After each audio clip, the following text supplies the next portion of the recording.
Wilayah laut Indonesia lebih luas dari daratannya. Tapi percaya nggak kalian?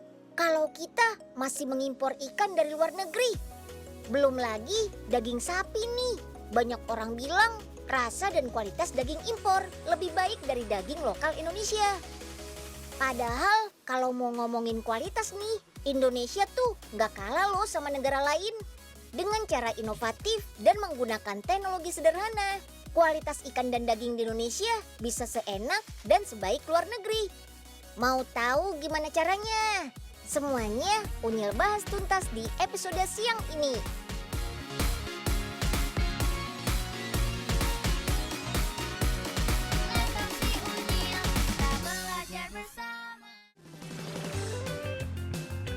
Daging sapi jadi salah satu makanan yang paling digemari orang Indonesia. Gak percaya? Coba Unyil kasih stik daging sapi. Pasti pada mau kan? Biasanya stik sapi yang berkualitas ditentukan dari rasa dan keempukan dagingnya. Selama ini banyak yang menganggap daging sapi dari luar negeri itu lebih bagus dibandingkan yang dari dalam negeri. Betul apa betul? Tapi jangan salah. Dengan teknologi sederhana, daging sapi Indonesia bisa banget kok punya kualitas yang sama dengan daging luar negeri. Jadi nggak takut lagi kan bersaing. Gimana sih bentuknya? Let's check it out. Nyil, kagak lihat Pak Oga ya? Bilang mau ngipasin sate, malah ngilang tuh orang. Ya paling juga lagi nyantai di pos ronda. Kebiasaan banget dah. Ntar giliran sate udah matang, baru tuh orang nongol. Wah, bener kan feeling Pak Oga? Di sini ada makanan enak. Hai, asik. Ini namanya rejeki orang soleh. Bagi Mpok.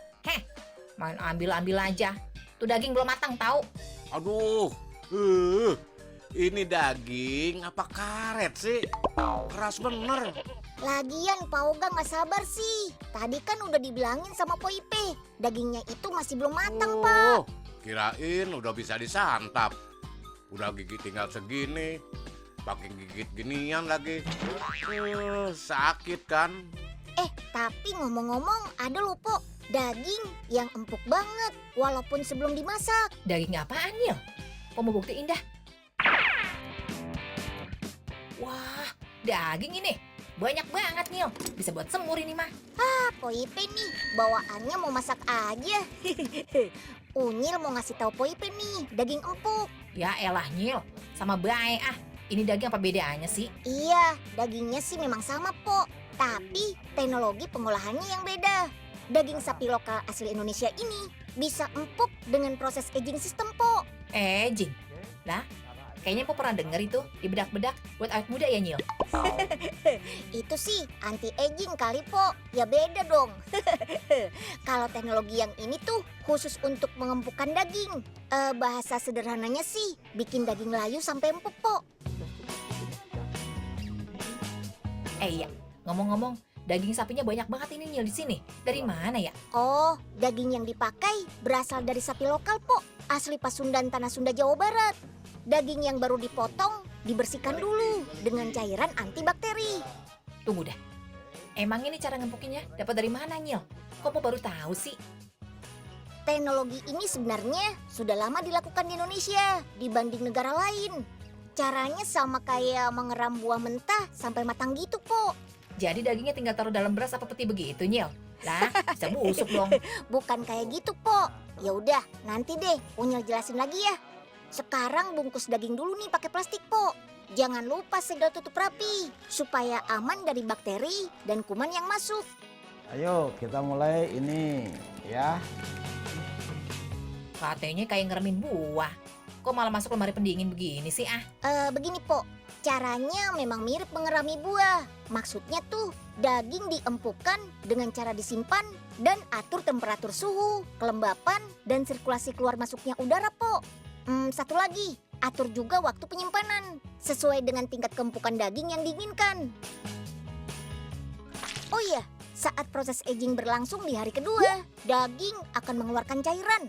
Pada hari kedua sampai hari ketiga, daging mulai mengalami perubahan warna dan tekstur daging sudah mulai layu, Po. Dan proses pengempukan terjadi di hari keempat sampai ketujuh. Baru deh di hari ketujuh sampai ke-10, dagingnya sudah empuk.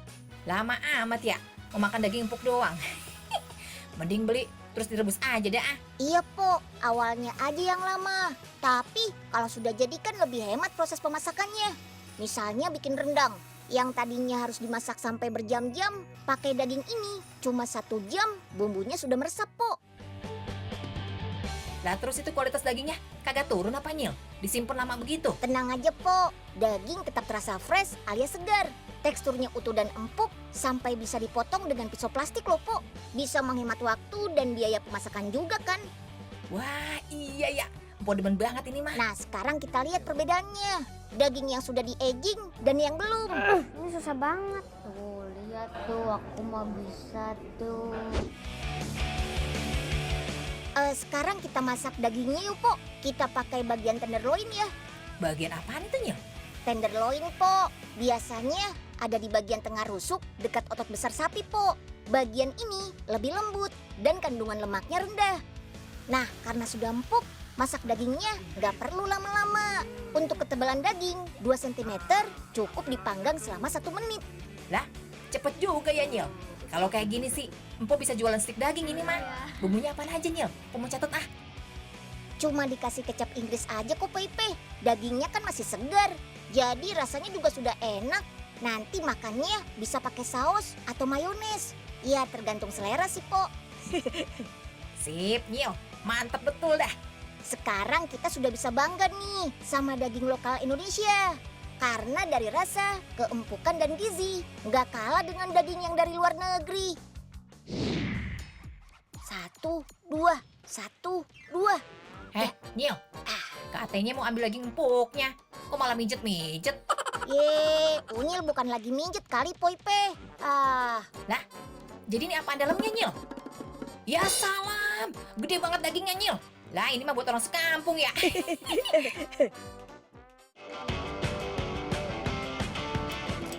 Nah, sekarang waktunya unggas khas Indonesia yang kualitasnya juga bisa diadu. Namanya itik ala bio. Salah satu jenis itik unggulan Indonesia yang banyak diternak di Kalimantan Selatan. Unyil mau cek tempat ternaknya nih. Tepatnya di kawasan Amuntai. Kalau dari pusat kota Banjarmasin sekitar 5 jam untuk ke sini. Gak sabar mau lihat si itik ala bio? Let's go, kita kenalan ya. Dan Unyil, mau ngajak makan apa ngajak main sama Itik sih? Masa ke kandang begini? Ya Pak, kalau mau makan ya kita masak sendiri. Itiknya tangkap dulu yuk Pak. Waduh, jadi kalau mau makan kudu nangkapin sendiri nih. Betul Pak Inyeng. Banyak banget nih dan Itiknya. Mau nangkap berapa banyak sih? Ya tangkap sebisanya aja Pak. Jumlah itik sebanyak ini ada sebabnya nih. Jadi setahun itu itik ala bio bisa menghasilkan telur sampai ratusan. Itik ini hasil persilangan dari itik Peking asal Cina dengan itik Kalimantan dari Indonesia Pak. Memang bedanya apa Den sama itik lain? Begini Pak, itik ala bio punya ciri khas yang gak dimiliki itik dari negara lain Pak.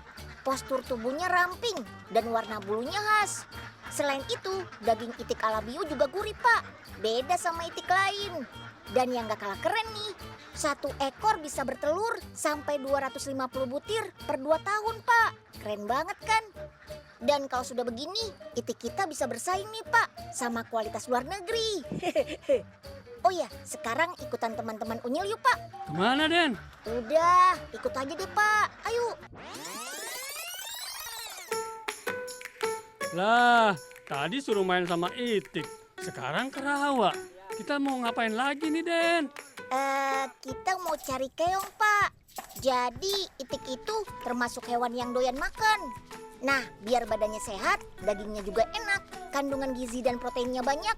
Makanya harus yang bergizi juga Pak. Terus Kenapa mesti keong, Den? Karena keong mengandung nutrisi yang bagus, kayak vitamin dan mineral.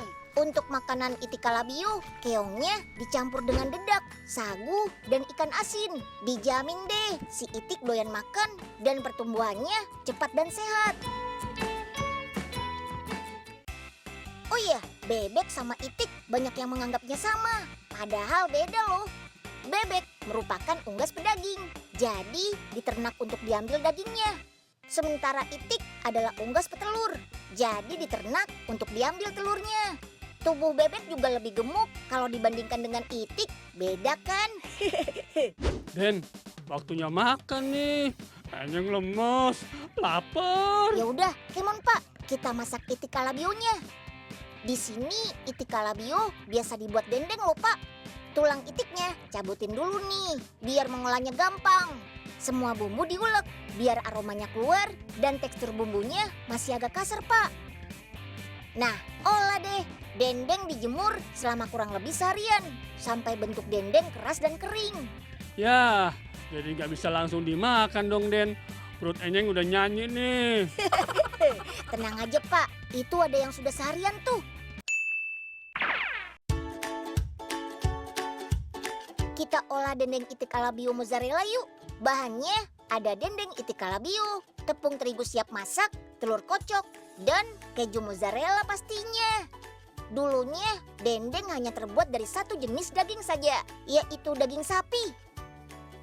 Tapi sekarang segala macam daging bisa loh. Tinggal taburin keju mozzarellanya deh. Keju mozzarella bisa meleleh lebih cepat dibandingkan keju jenis lainnya. Dendeng itik mozzarellanya sudah siap nih. Wah, enaknya dimakan saat masih dalam keadaan panas nih. Laptop si Unyil, gudangnya ilmu pengetahuan, semua bisa kau dapat di laptop si Unyil.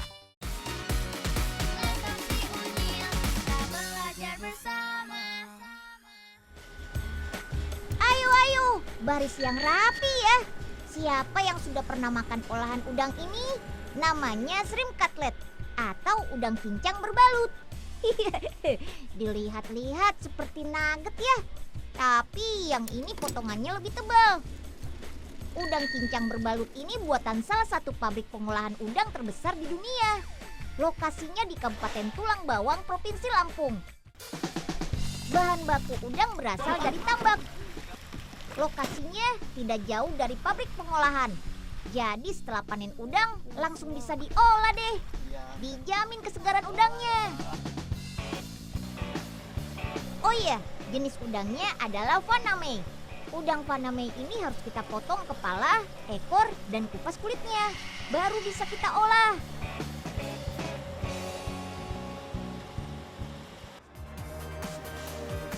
Yuk, kita lihat tahap pembuatan adonan. Pertama, masukkan surimi ikan ke dalam mesin pencampur. Surimi adalah daging ikan yang dilumatkan. Oke, lanjut. Masukkan bumbu-bumbu dan tepung. Mesin pencampur ini bisa bikin ratusan kilogram adonan nih.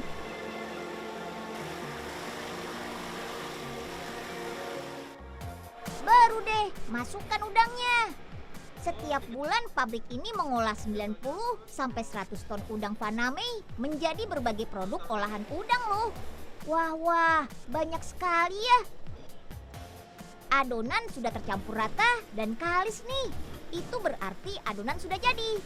Lanjut ke tahap berikutnya yuk. Sekarang kita cetak adonannya menjadi bentuk bulat pipi di mesin cetak ini. Dalam 1 menit, mesin ini bisa mencetak 180 potong loh. Wah, cepat juga ya. Lanjut ke tahap pengukusan nih, biar potongan udang pincang berbalut menjadi kokoh. Baru deh, kita bedakin. Maksudnya lumuri dengan tepung halus. Untuk mengikat butternya nih. Celup-celup ke dalam butter. Butter ini berfungsi sebagai perasa dan mengikat tepung roti. Yuk, lanjut. Lumuri dengan tepung roti. Syur. Tuh kan, langsung menempel seperti ini. Tepung roti inilah yang membuat udang cincang berbalut menjadi renyah setelah digoreng. Kriuk-kriuk deh. Sekarang goreng udang cincang berbalut sebanyak 2 kali dengan suhu minyak sekitar 78 derajat Celcius. Ayo, antri ya. Semuanya pasti kebagian digoreng deh. Tidak hanya melewati ban berjalan yang lurus loh, ada juga ban berjalan melingkar. Wah, unik ya. Udang melewati ban berjalan yang lumayan panjang ini untuk mendinginkan. Karena setelah ini akan kita masukkan ke dalam mesin pembeku ini. Jadi perubahan suhunya tidak terlalu jauh. Pembekuan bersuhu minus 18 derajat Celcius. Wah, super dingin. Ih, Unyil bisa menggigil nih kalau masuk ke mesin. Pembekuan ini untuk menjaga kualitas produk jadi tahan lama. Bakteri pun tidak bisa berkembang biak di suhu super dingin. Oke, setelah 30 menit, udang cincang berbalut siap meluncur. Yuk, kemas udang cincang berbalut dalam kemasan plastik. Setiap kemasan mempunyai berat 200 gram. Pabrik ini bisa memproduksi 200 kg udang cincang berbalut dalam 1 jam loh.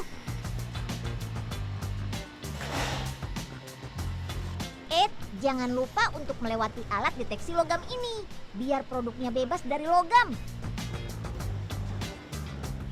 Sip deh, bisa langsung dijual ke seluruh Indonesia deh. Mantap! Udang cincang berbalut ini mempunyai kandungan gizi yang sangat tinggi. Di antaranya mengandung omega 6 dan 9 yang bermanfaat mengobati penyakit jantung. Udang salah satu makanan yang mengandung DHA. Bagus sekali untuk perkembangan otak teman-teman Unyil nih. Jadi, ayo gemar makan udang biar sehat dan pintar. Mantap! Laptop si Unyil, udangnya ilmu pengetahuan, semua bisa kau dapat di laptop si Unyil. Laptop si Unyil, kita belajar bersama. Wih, ini sih bisa buat rame-rame nih kalau dibakar. Mantap! Kira-kira ini ikan apa yuk? Bukan gurame, tapi ini ikan nila. Jarang-jarang kan lihat ikan nila sampai bisa sebesar ini. Nah, di daerah Wanayasa, Purwakarta, ikan nila disulap jadi ikan unggul berkualitas loh. Mantap kan? Kalau begini, ikan negara kita bisa bersaing dong sama ikan luar negeri. Belum lagi ikan nilanya bisa diolah jadi makanan yang gak biasa. Ada nila kardan blue dan nila bumbu rujak. Semua ini bakal Unyil cobain di salah satu restoran khusus ikan nila di Bandung, Jawa Barat. Ya udah, sekarang biar tahu lebih banyak, temenin Unyil dulu yuk ke Balai Pengembangan Benih Ikan Air Tawar di Wanayasa, Purwakarta, Jawa Barat. Kita ketemu profesor di sana. Yeay! Ah, Prof, abis ngapain itu? Kok pegang suntikan? Ikannya diimunisasi, Prof. Bukan diimunisasi, Nyil. Saya kan bukan suster. Ya kirain, Prof, biar nggak gampang flu. Kan lagi musim hujan. Terus ikannya kan juga tinggal di air. Rentan sakit kan? Ini ikannya habis dikasih tanda biar gak ketuker. Hah? Memangnya ikannya bakal hilang apa, Prof? Aduh, Unyil jadi bingung nih. Ya sudah, nanti kamu akan tahu jawabannya.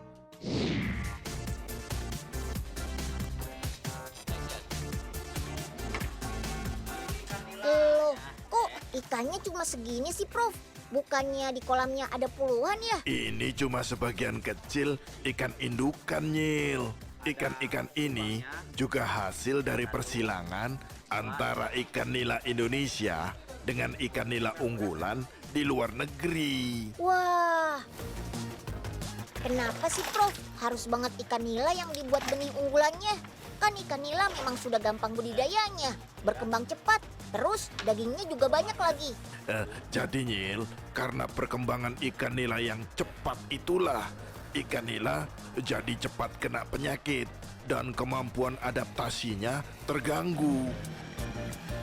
Makanya di sini mengembangkan bibit ikan nila unggul yang cepat tumbuh dan berkembang, tapi nggak gampang sakit. Oh iya, Unyil paham Prof. Kita simpan ikan-ikan ini di kolam khusus Nyil. Tapi sebelum itu ikan-ikannya harus dipasang microchip dulu. Hah? Apaan tuh Prof? Microchip itu semacam alat penyimpan data yang ditanam di dalam tubuh hewan Nyil. Dengan alat pemindai atau scanner microchip, data tentang ikan akan terbaca Nyil. Informasi tentang pemilik, berat, dan lain-lain terlihat Nyil. Wih, keren banget ya Prof. Wah, kalau Unyil dipasangin ginian, nggak akan hilang dan ketuker dong. Ada-ada aja kamu Nyil. Tapi jangan salah, kalau di luar negeri sudah banyak manusia yang ditanam microchip loh. Oke Nyil, sekarang ikannya kita pindahkan ke kolam khusus pembenihan atau pemijahan. Yuk. Ya, mana ikan-ikan kecilnya Prof?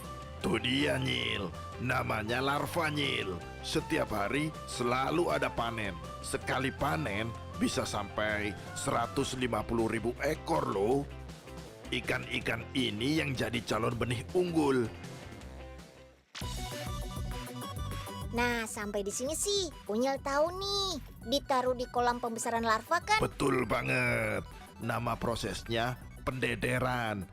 Di kolam ini ikan dibiarkan sampai seukuran ibu jari orang dewasa.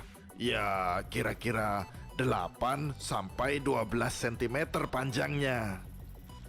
Setelah itu dipindah lagi ke kolam pembesaran. Di sini ikan indukan unggul dihasilkan Nyil. Kalau dibandingin sama ikan nila biasa, ikan nila wanayasa ini tumbuh lebih cepat Nyil. Dalam waktu 6 bulan, berat badan ikan bahkan bisa lebih dari 650 gram. Dan bentuk ikan nila wanayasa juga lebih lebar dan kepala lebih pendek Nyil. Jadi dagingnya juga lebih tebal dan banyak kan? Wah, hebat juga ya Prof, ikan Indonesia. Kalau begini sih, Unyil yakin deh bisa bersaing sama negara lain. Ngomong-ngomong, lapar nih Nyil ngejelasin panjang lebar. Bisa masak ikan nila nggak Nyil? Bisa Prof. Loh, kok sudah dimakan sih? Ya, tunggu dong, kita masak dulu. Kita masak kardan blue nila dan nila bumbu rujak ya Prof. Mantap. Ayo deh. Kardan blue ini makanan khas Amerika Prof. Biasanya pakai dada ayam file. Nah sekarang kita coba nih ganti pakai daging ikan nila filenya. Kayaknya makin enak deh nih. Kalau bumbu rujak ikan nilanya disiram pakai rujak buah nih Prof. Aduh, segar-segar mantap deh nih. Ikan nila mengandung protein, kalium, vitamin, dan omega 3 Prof. Semua itu kan bagus untuk tulang, otak, dan menjaga daya tahan tubuh. Kalau itu profesor juga tahu Nyil. Iya deh, iya.